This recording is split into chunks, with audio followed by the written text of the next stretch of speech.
الحمد لله الذي أنزل على عبده الكتاب ولم يجعل له عوجا. Baiklah, sekarang kita pergi kepada nombor 1, surah Al-Kahfi. Sebagai contoh, perkataan zina adalah kata kunci bagi surah Al-Kahfi. Ia disebut sebanyak 3 kali di dalamnya. Di dalam surah ni ada 3 kali disebut perkataan zina, perhiasan. Perhiasan. Satu pada ayat 7, yang kedua pada ayat 28, dan yang ketiga pada ayat 46. Itu pada ayat 7. Cuba Amir baca ayat 7. Kita tengok ayat 7 dulu. Surah Al-Kahfi.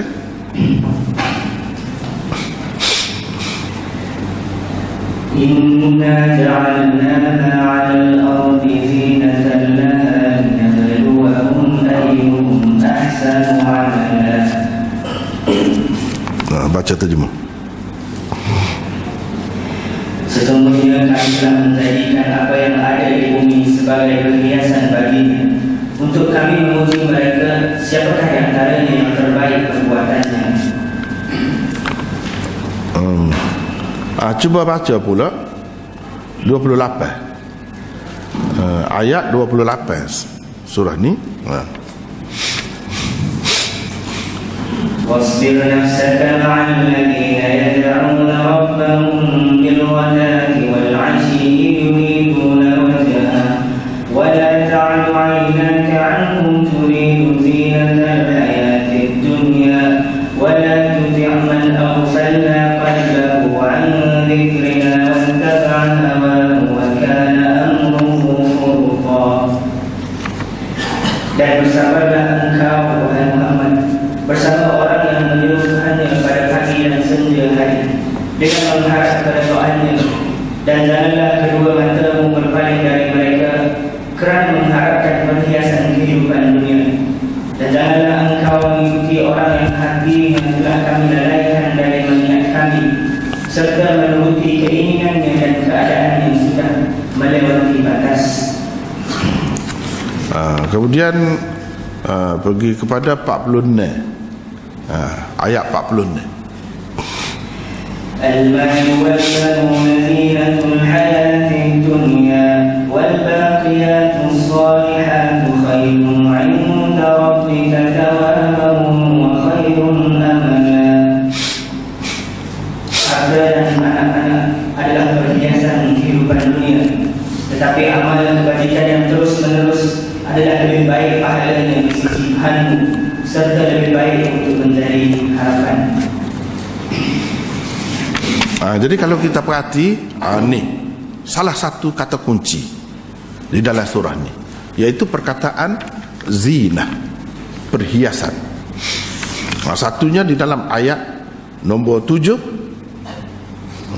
Di dalam ayat nombor 7, inna ja'alna ma 'alal ardi zinatan laha linabluwahum ayyuhum ahsanu amala.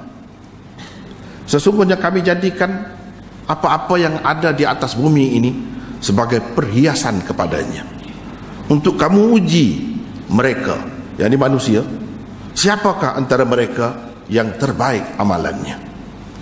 Itu satu. Cuba kita tengok tadi yang kedua tadi, ayat 28. Wala ta'du 'ainaka 'anhum turidu zinatal hayatid dunya. Zina, itu sekali lagi sebut. Terjemah kita sudah terjemah dah tadi.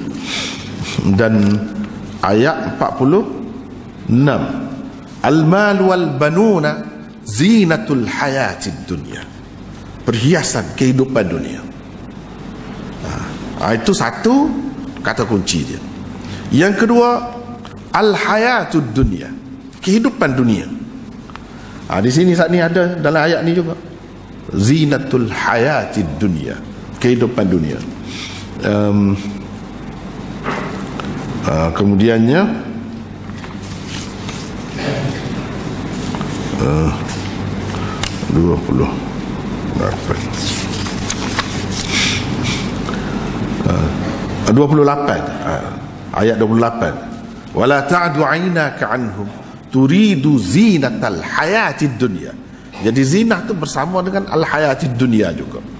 Jadi al hayatud dunya itu juga adalah kata kunci di dalam surah ni.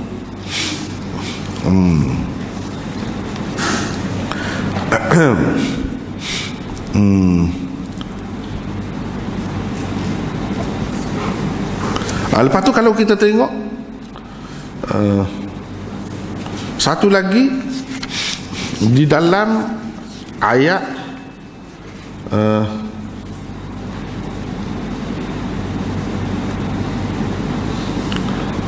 104 dalam surah ni. Kalau perkataan al-hayatid dunia dia sebut 3 kali. 104. Alladhina dhalla sa'yuhum fil hayatid dunya. Al-hayatid dunya sebut itu ada 3 kali. Lepas tu kalau kita perhatikan perkataan wali, ini perkataan yang penting ni, yang mana akan membantu kita untuk mendapat mesej utama surah, iaitu wali atau aulia atau walayah. Cuba tengok, Amir baca ayat 17 dulu. Ayat 17 dulu.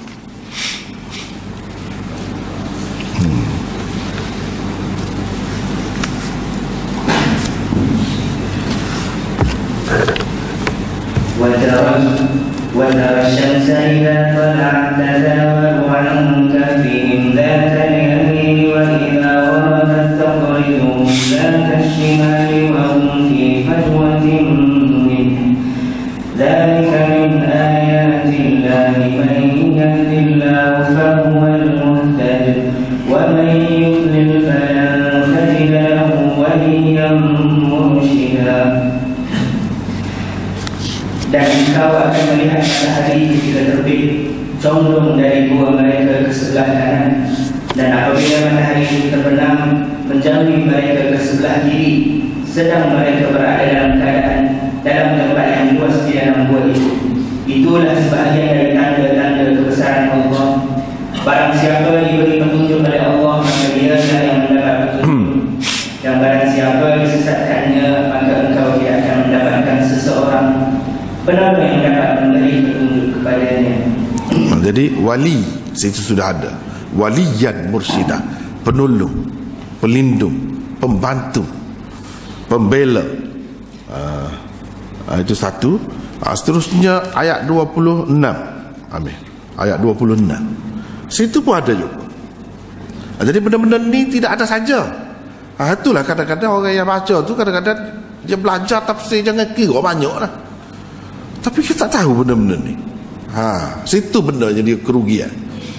Dia tak nak pegang putih, kata kalau orang Kelantan kata tak boleh nak pegang putih. Anak boleh pegang putih kena tahu benda ni mana benda. Kata kunci itulah kena pegang tu dulu. Jadi cuba ambil baca ayat nombor 26. Qulillahu a'lamu bima labithu lahu ghaibu as-samawati wal ardi absir bihi wa asmi' ma lahum min dunihi min waliyyin wa la yushriku fi hukmihi ahada. Katakanlah, Allah lebih mengetahui berapa lama yang mereka tinggal di gua. Miliknya semua yang tersembunyi di langit dan di bumi. Alangkah terang penglihatannya dan alangkah tajam pendengarannya. Tidak ada seorang pelindung bagi mereka selain dia, dan dia tidak mengambil seorang pun menjadi sekutunya dalam menetapkan keputusan. Pelindung, pembela, penjaga, wali. Sekali lagi pula sebut situ. Cuba tengok pula ayat ke-44 Amir. Baca situ. هنالك الولاية لله الحق هو خير ثوابا وخير عقبا. Di sana keterangan itu hanya dari Allah yang Maha Benar. Dia memberi pahala terbaik dan memberi balasan terbaik. Apa tadi terjemah mula-mula? Di sana pertolongan itu hanya dari Allah yang Maha Benar. Dialah memberi pahala terbaik dan memberi balasan terbaik. Jadi di sini al-walayah memberi makna pertolongan, walaupun ada beberapa makna lagi, tak apalah. Itu yang dipilih di dalam terjemahan itu, pertolongan, pembelaan, perlindungan dan sebagainya. Di situ ada sebut walayah. Walayah adalah perkataan asal bagi perkataan wali, punca dia. Perkataan itu juga pecahan yang sama, daripada pecahan yang sama. Cuba tengok pula ayat yang ke 50. Ambil baca 50. وَإِذْ قُلْنَا لِلْمَلَائِكَةِ اسْجُدُوا لِآدَمَ فَسَجَدُوا إِلَّا إِبْلِيسَ كَانَ مِنَ الْجِنِّ فَفَسَقَ عَنْ أَمْرِ رَبِّهِ أَفَتَتَّخِذُونَهُ وَذُرِّيَّتَهُ أَوْلِيَاءَ مِن دُونِي وَهُمْ لَكُمْ عَدُوٌّ بِئْسَ لِلظَّالِمِينَ بَدَلًا. Dan ingatlah ketika kami berfirman kepada para malaikat, sujudlah kamu kepada Adam, maka mereka pun sujud kecuali Iblis. Dia adalah dari golongan jin, maka dia menderhakai perintah Tuhannya. Patutkah kamu menjadikan dia dan keturunannya sebagai pemimpin selain aku, padahal mereka adalah musuhmu? Sangat buruklah Iblis itu sebagai pengganti bagi orang yang zalim. Jadi di sini perkataan aulia, dia jamak kepada perkataan wali. Aulia, pelindung, pembela, penjaga, pengawal, ketua, pemimpin, itu makna aulia. Di sini perkataan itu juga, cuma dalam bentuk yang lain. Benda ni agak susah sedikit lah kalau orang yang tidak ada asas bahasa Arab, dia ingat ke perkataan lain. Kata hak tulah, hak tulah. Bagi orang yang amanahnya ada ilmu alat, memang senang banyak lah, sebab dia tahu perkataan ni perkataan yang sama.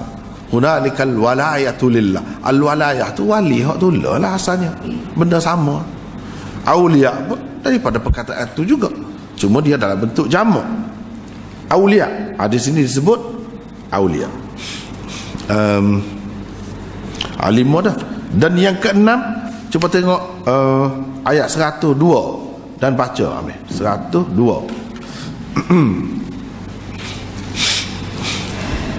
أَفَحَسِبَ الَّذِينَ كَفَرُوا أَن يَتَّخِذُوا عِبَادِي مِن دُونِي أَوْلِيَاءَ إِنَّا أَعْتَدْنَا جَهَنَّمَ لِلْكَافِرِينَ نُزُلًا.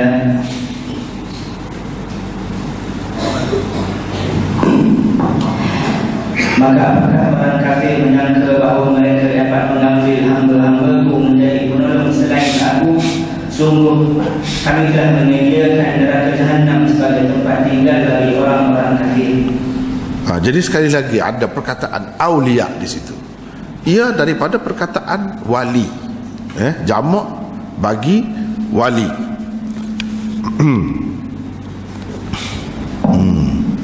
Jadi ini semua ni, perkataan ini perlu kita letak depan. Perlu kita letak depan. Perlu letak depan, barulah kita faham maksud surah ni. Selain daripada tu, kita nak simpulkan, nak tahu apa dia pengajaran di dalam surah ni. Sebab hak nombor 1 tadi sudah sebut dah, linabluwahum, linabluwahum ayyuhum ahsanu amala, untuk Tuhan uji.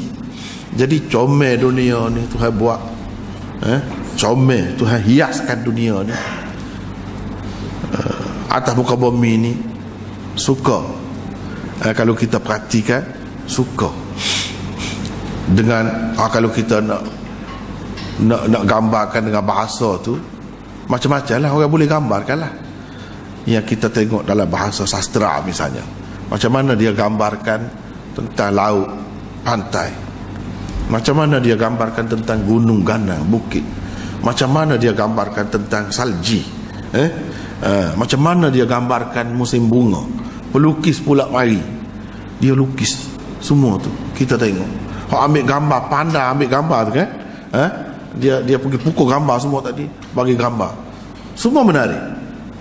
Gambar buah, ada hak lukis buah, ada hak buat buah palsu dengan plastik tu, comel juga, menarik semua tu. Hak ada di atas muka bumi lah tu. Buat gapo semua tu, benda yang menarik, comel. Lepas tu kita beli tanah begitu mahal harganya, padahal nak mati belaka. Gapo dia sebenarnya di sebalik tu. Dia cerita di sini rahsia, linabluwahum ayyuhum ahsanu amala, untuk kami uji mereka. Nak uji. Jadi ujian Tuhan tu dalam surah ni saja sebut ada berapa? 4 ujian dia. Tu kita cari 4 tu. Dia bagi kunci tu. Ujian. Jadi ujian gapo dalam dunia ni? Hak menarik sangat tu. Gapo dia? Ada 4 ujian dia. Jadi Tuhan nak tengok uji-uji tu untuk apa? Nak tengok siapa yang lebih baik amalannya dalam dunia ni. Satu, ujian dalam keimanan. Ujian dalam keimanan, mencabar iman. Dalam dunia ni lah juga ada orang yang menghadapi cabaran dalam dunia ni, ujian Tuhan dalam dunia ni dengan iman dia. Sehingga di dalam hadis disebutkan orang-orang dulu gaji kepala, gaji dia kaki bekah tangan semua ni, gaji kepala tu belah 2. Tapi dia tidak lari, dia tetap beriman kepada Allah, tetap terima Islam. Itu ujian keimanan. Itu yang pertama. Banyaklah dalam hidup ni kita tengok ashabul ukhdud, gapo dalam Quran sebut tu, dilempar dalam parit mana-mana beriman. Itu ujian keimanan dalam bentuk iman. Kadang-kadang sampai begitu. Jadi apa sikap kita, apa langkah kita? Adakah semua ujian dalam iman ni kena terima lah lagu tu? Kena terima lagu tu lah. Orang nak kerak pala, belah pala, belah 2 pun biar lah. Orang nak tahu dalam nak campakkan dalam parit yang dinyalakan api yang begitu besar. Lepas tu pemerintah tu duduk tengok daripada jauh bersorak, ni kena lempar dah, ni kena tahu baling dilemparkan ke dalam api tu, masing-masing bersorak. Kita nak biar gitu kan? Ada lagi langkah lain. Dalam Quran ada ajar lagi benda lain, iaitu ashabul kahfi. Mereka juga menghadapi cabaran yang sama, iaitu cabaran dalam keimanan. Hak ni lah, nahnu naqussu alayka naba'ahum bil haqq innahum fityatun amanu bi rabbihim wa zidnahum huda, dan seterusnya. Ini cerita ujian manusia, golongan manusia dalam keimanan. Apa sikap dia? Dia lari menyelamatkan iman dia tu. Lari. Inilah ceritanya ashabul kahfi. 300 tahun lebih Tuhan bagi dia tidur, tak sedar. Tahu-tahu bangun tu, kita selama mana tidur ni? Lepas tu bila sedar tu berasa dah lapar, nak pergi cari makanan. Ini dalam cerita Al-Kahfi disebut ni. Kalau baca jumpalah. Cuma kita nak reka-reka sekarang ni, nak cari kata kunci lah. Hak tu hak utamanya. Tapi kalau kita baca cerita ni, hak tu lah. Siapa pergi tu nak beli, bawa duit. Kejut orang kata, ni peti bila ni, zaman bila ni. Tengok ke dia, rupa pun lagu lain dah, dengan pakaian, dengan apa kan berubah belakang tu semua tu. Rupanya pada ketika itu orang sudah berubah dah, beriman. masyarakat di situ. Raja dia, pemerintah dia beriman. Jadi ada kalanya kita boleh mengambil langkah itu. Bukan terima saja orang nak bunuh, biar bunuh lah. Tak boleh lari. Bukan gitu caranya. Hak orang panggil hijrah Nabi itu gapo? Hijrah Nabi. Hak tu lah juga. Untuk menyelamatkan iman lah juga. Bukan makna takut lah tu. Kita mengambil langkah untuk patah balik semula bila sampai masa dia. Tapi bukan bermakna kita berhenti, namun nak menyerah saja supaya hak dulu-dulu. Bukan semestinya begitu. Hak tu hak tak ada arah. Nak lari kena tangkap dah, kena penjara dah, tak boleh nak lari, tak ada arah lah. Tapi kalau ada ikhtiar lain, kita kena fikir untuk menyelamatkan iman dan untuk membawa iman itu kepada orang lain pula kemudian hari. Itulah yang dilakukan oleh Rasulullah sallallahu alaihi wasallam melalui hijrahnya. Bukan makna takut, bukan makna tak berani menghadapi keadaan, tidak. Tapi itulah benda yang berharga ni. Kalau kita mati berlaku. Ni ada juga kita boleh balik semula. Ada perancangan tu. Anak-anak muda ni, walaupun anak muda, dia tidak terpedaya dengan kehidupan dunia, perhiasan dunia. Dia sanggup meninggalkan dunia.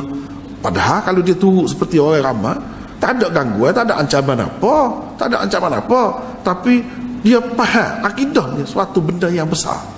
Walaupun muda, dia menghabiskan kehidupan dia dalam menghadapi ujian itu, dan mereka berjaya. Itu satu bentuk ujian. Yang kedua, ujian dalam bentuk harta benda. Hak ni di dalam surah ni juga. Ada seorang tu hak kaya, kebun dia banyak. Dalam surah ni kebun dia tu luas. Hak seorang lagi kebun dia sikit je. Bukan orang senang pun. Ni cabaran dalam harta benda. Dalam hidup ni ada kalanya gitu. Macam-macam lah berlaku ke harta benda ni. Ada deki, ada menipu, ada gapo nak dapat harta dunia ni. Ada siapa tak percaya ke Tuhan, ada jual agama, jual maruah, macam-macam ada. Kenapa? Kerana nak harta benda, kehidupan dalam dunia, nak perhiasan dunia tadi. Hak ni di dalam surah ni juga. Jadi hak tu tak percaya kepada agama, tak percaya kepada Tuhan. Dia nampak hasil kebun dia ni molek lah. Tahu-tahu Tuhan hancurkan, lenyapkan semuanya. Jadi jangan duduk pegang sangat benda dunia ni. Jangan duduk bergantung sangat. Dan hak susah tu Allah SWT boleh tukar jadi macam lain pula. Sebab dunia ni, harta ni macam ayam. Sekali dia sini, sekali dia di sana. Jangan kita berasa bila dia bersama kita tu dia kekal bersama kita buat sama-sama. Tidak lagu tu. Jangan sampai kita dengan harta benda, dengan kekayaan itu sampai lupa kepada Allah Subhanahu Wa Taala, sampai menafikan segala-galanya ni hak kita kerana kelebihan kita saja. Jangan begitu. Dia kena jadi orang mukmin. Jadi orang mukmin pun tidak salah nak memiliki harta benda, tapi percayalah kepada Tuhan. Jangan duduk mendabik dada lagu tu. Jangan duduk kata segala-galanya kerana kita, kerana usaha kita tak ada pertolongan Tuhan tu, tak ada. Jangan gitu. Boleh memiliki harta benda, bukan tak boleh.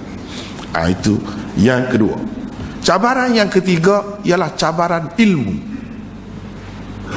Lebih kurang dalam ilmu. Hak itulah cerita Khadir dengan Nabi Musa. Bila orang tanya Nabi Musa, umat dia lah tanya, siapa dia hak paling alim dalam dunia ni bila ni? Saya lah kata. Tuhan tak kena jawapan lah kata. Banyaklah pengajaran di sebalik tu. Pengajaran di sebalik tu tak boleh kita membesarkan diri, berasa kita hak paling alim, tak boleh. Nabi Musa dia jawab gitu tidak salah. Dia kalau nak kira, setakat dia tahu nak jadi seorang rasul ni, mestilah dia lebih daripada orang lain. Kalau tidak, hak tu lah lebih layak daripada dia. Betul dah. Tapi Tuhan tak kena. Tu setara Nabi tu, pak kita ni nak akak diri lagu mana? Rasul pun tidak, Nabi pun tidak. Nak akak diri kok mana? Apa jalannya? Nak membesarkan diri, nak menyombong tu kerana ilmu, tak sepatutnya. Orang yang ada ilmu sepatutnya dia tunduk, merendah diri. Nescaya Allah SWT akan tambah lagi ilmu dia. Dan ilmu Allah SWT boleh bagi, sebab ilmu tu puncanya dia. Kalau dia nak bagi tanpa kita belajar sikit-sikit, Tuhan ikut lain, boleh? Boleh.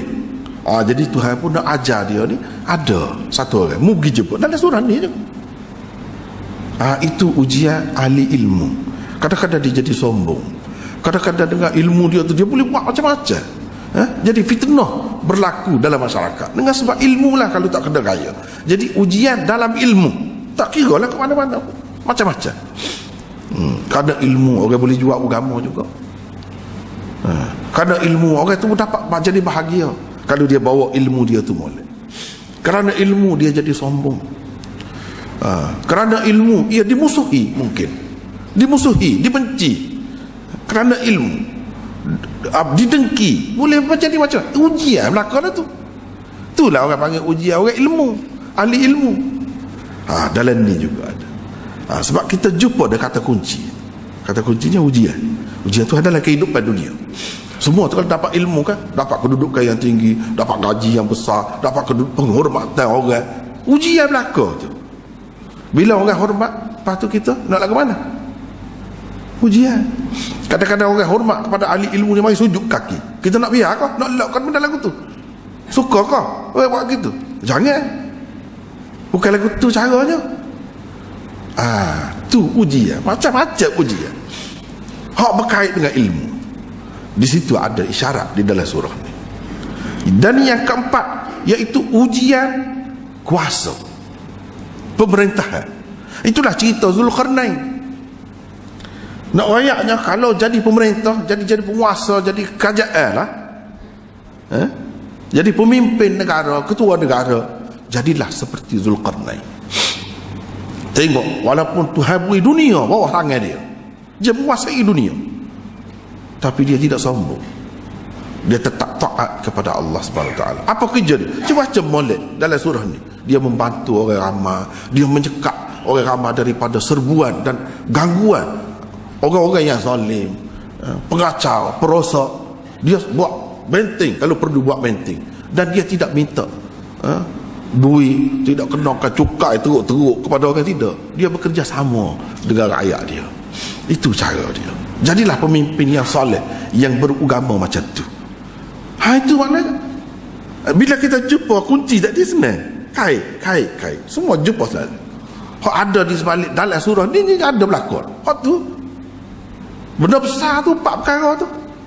Ujian dalam keimanan, ujian dalam harta benda, kekayaan. Kadang-kadangnya sesak tu, sesak tak boleh nak royak. 5 riyal pun tak boleh buat tubik. Sesak ada ketika ujian. Hak kaya tu tak tak. Berapa kali juta dah, bilion. Bilion ada. Dia buat gapo? Tuhan nak tengok tu, nak tengok. Adakah dia hanya tahu pergi mengembara, melancung sana sini tengok zinatal hayatid dunia? Itu saja ke dia tahu? Perhiasan hidup dunia? Kau dia buat apa? Kau dia nak perhiasan akhirat, kelebihan akhirat? Tu benda rahsia. Jadi kalau kita nampak dia, nampak kan? Mudah ya. Lagu tu. Tak payah baca habis, baca sendiri hak lain. Faham? Baca sendiri hak lain.